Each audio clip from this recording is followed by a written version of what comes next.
आप क्या कहना चाहेंगे? जी नमस्कार, मैं doctor Yogesh Dagar ward number 10 Dhaulagarh Palwal से हूँ। हमारे गांव में पार्षद साहब ने रास्ता बनवाया, काफ़ी अच्छा विकास किया, लेकिन अब वो पूरे पलवल के अंदर जब हम जाते हैं तो सारे रास्ते, सारी नालियाँ जो कि हमें खुदी हुई मिलती है, हम कहीं पर अपनी कार लेकर के क्या टू व्हीलर से भी नहीं जा सकते। और गलियों में हमें किसी गली में जाना है तो मेन रास्ते पर ही हमें अपनी सवारी, जो भी हमारा व्हीकल है, बाइक है या कार है, वो खड़ी करके अगर हमें किसी के पास मिलने जाना है तो हमें काफ़ी दूर तक पैदल जाना पड़ता है। जिसके चलते हम चाहते हैं कि जो भी हमारा चेयरमैन बने, हमारा समर्थन पूरा हमारे बड़े भाई डॉक्टर निहाल सिंह उर्फ डॉक्टर सागर के साथ है, क्योंकि हम 15 साल से इनसे जुड़े हुए हैं। अगर हमें कभी भी कोई भी तकलीफ़ महसूस होती है तो हम अपने बड़े भाई डॉक्टर निहाल सिंह उर्फ डॉक्टर सागर से अगर हमने कभी भी कहा तो 24 घंटे हमारे लिए हाजिर हैं।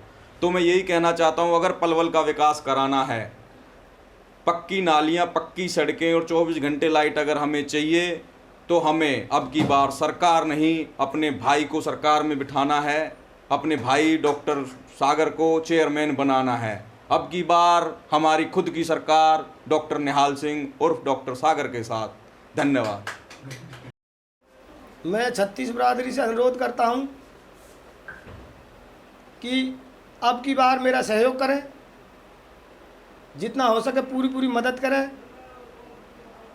मैं आप लोगों से बार बार इसी तरीक़ा से अनुरोध करता रहूँगा। चेयरमैन बनने के बाद भी मैं पब्लिक के सहयोग में रहूँगा हमेशा।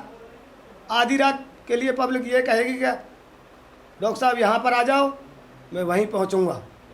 सुख दुख में हमेशा साथ दूंगा। आप लोगों से निवेदन है, छत्तीस बिरादरी से निवेदन है कि अपने छोटे भाई के लिए, अपने साथी के लिए, एक अपने दोस्त के लिए यही समझना कि आपका दोस्त, आपका भाई चेयरमैन नहीं बन रहा है, चेयरमैन पब्लिक बन रही है। जैसा पब्लिक कहेगी मैं तो हमेशा पब्लिक का नौकर बन के रहूँगा। मेरा नाम डॉक्टर निहाल सिंह उर्फ डॉक्टर सागर पलवल का रहने वाला हूँ। डॉक्टर साहब, नगर परिषद पलवल की जो दावेदारी आपने ठोकी है जी, उस दावेदारी में सर क्या आप ऐसा विकास लेकर आएंगे जो समाज के लिए और समाज के लोगों के लिए ज़रूरी है? देखिए जी कि नगर परिषद चेयरमैन के लिए मैंने दावेदारी इसलिए ठोकी है क्योंकि मैं पहले भी विधायक इलेक्शन लड़ चुका हूँ पलवल विधानसभा से, और आज मैंने देखा है सड़कों की हालत और नालियों की हालत, सब में कीचड़ भरा हुआ है।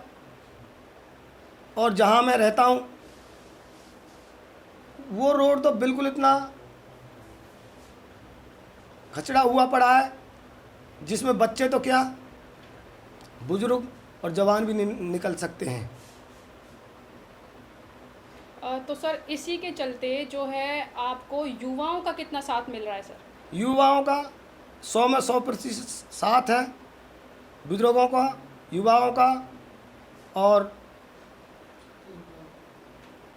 छत्तीस बिरादरी का मुझे साथ मिल रहा है।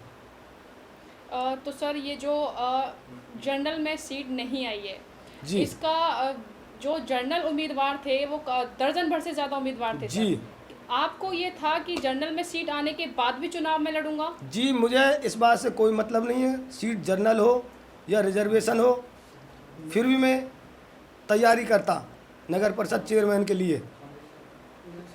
निर्दलीय खड़े होते सर आप? जी जी। तो सर अब नगर परिषद की चेयरमैनी जीतने के बाद सर आप और क्या ऐसा खास विकास करने वाले हैं जिसकी कमी आज आप महसूस करते हैं कि पलवल में ये चीज़ होनी ही चाहिए? मैं ये महसूस करता हूँ कि मैंने सुबह दौरा किया है लोहागढ़ क्षेत्र में।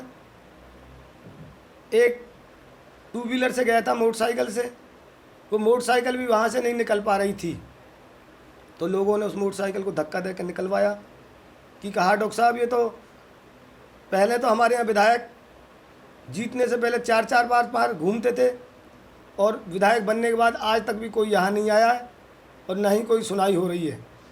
इसलिए मैंने लोगों को कहा कि भाई तुम्हारा साथी हूँ, मैं तुम्हारा दोस्त हूँ, और अब की बार आप चेयरमैन का इलेक्शन जिताओगे तो मैं तुम्हारे लिए पसीना तो क्या खून भी बहा दूँगा। तो सर ये चेयरमैनी की जो दावेदारी आपने ठोकी है सर, क्या आप लोगों से अपील करना चाहेंगे, किस तरह का जो है वो सहयोग आपको चाहिए लोगों से? लोगों से अनुरोध करता हूँ कि लोगों का मैं एक छोटा भाई हूँ और